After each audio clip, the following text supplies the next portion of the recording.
Well, first off, Avebury is huge. It is one of the biggest, I think it is the biggest henge Neolithic stone circle in England. Look at it, huge. And one of the cool things is that unlike Stonehenge, you can actually go up, right up close and touch the henge, be part of it, walk around. It's completely free to visit as well.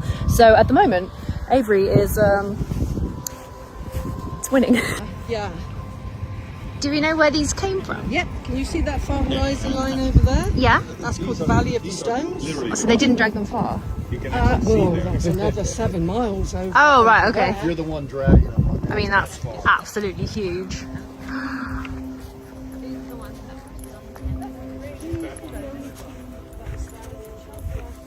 That is huge. It does feel like a giant has just come along. I know. And just kind of picked up a load of bits of stone and popped them in a circle. Yeah.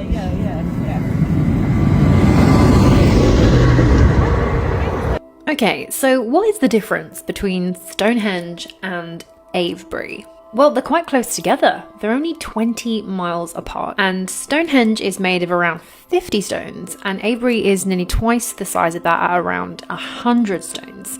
Avebury is officially dated around 800 years older than Stonehenge, with carbon dating coming in at around 3000 BC to 2000 BC, and it was, in a similar way to Stonehenge, made in stages, so lots of different generations, adding bits, moving bits, repackaging the site, if you know what I mean.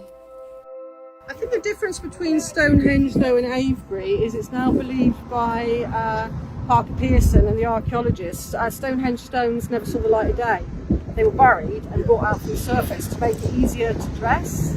So I like that idea that they're sleeping in the ground, they're in the womb of Gaia, and then they come up to make Stonehenge. These were lying on the surface, therefore they've got a hard crust. So if you're going to pound them, you're going to have more work doing that to stone the crust on.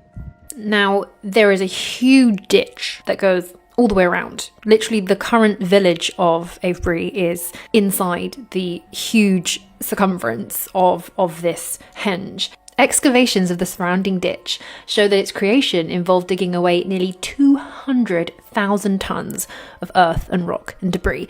That is a hell of a lot of earth to be moving, especially if you've only got little tiny stone tools. I mean, that's going to take you a minute. And there are indications that the ditch may have originally been filled with water. So this ditch is no tiny little ditch. This thing is very deep. It is at least 8 to 10 meters deep, and the water table is looking like it was at least 2 meters high.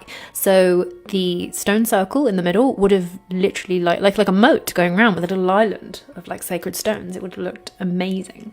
Quick little history about the village. Obviously, this is a relatively recent addition to the site.